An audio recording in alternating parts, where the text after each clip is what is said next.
காணும் பொங்கலுக்கு ரத்னகிரியில் போய் மொட்டையை போட்டு வந்து நம்ம வேலூர் தீர்த்தகிரி மலை முருக தனுசேபனை வந்தாக்கா கூட்டம் மலை மதிச்சு, அதனால் எல்லாருக்கும் மக்களுக்காக வேலூர் மக்களுக்காக வேண்டிக்கிட்டு உங்கள் எல்லாருக்கும் ஆசி வழங்க வேண்டிக்கிட்டு நல்லபடியாக முன்னேறணும்.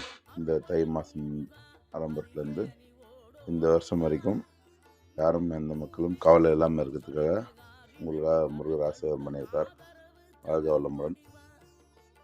இங்கே காணும் பொங்கலுக்கு சனிக்கிழமை நல்ல ஜனமாக தான் இருந்தது. அன்றைக்கி வீடியோ எடுத்துகிட்டு வேற போட முடியல, கொஞ்சம் கோல்டாக அட்டாக் ஆகிட்டு இருந்தது. சரி, அதான் போடலாம் சுற்றி போட்டிருந்தோம். நேரில் பார்க்க முடியாங்க, வர முடியாங்க, கொஞ்சம் தூரமாக இருக்கிறவங்க இந்த வீடியோ மூலமாக கொஞ்சம் முருகரை பார்க்கறதுக்கு ரொம்ப சௌகரியமாக இருக்கும். இந்த வேலூர் எவ்வளோ சின்னதாக இருக்க போகிறேன். விஐடி பிரம்மபுரம் எல்லாமே சின்ன சின்னதாக தெரியுங்க. இது சத்தாச்சாரி, அதுக்கப்புறம் பெருமுகை, இன்னும் பாதுபாட்டில் சின்ன சின்ன ஊர்லாம் ரொம்ப குட்டிக்கிட்டே தெரியும். அதுவும் இவ்வளோ வெயில் வச்சு கூட மத்தியானத்தில் வெயில் அதிகமாக தெரியுது. Bless you. ஓம் முருகா, ஓம் சரவணபா.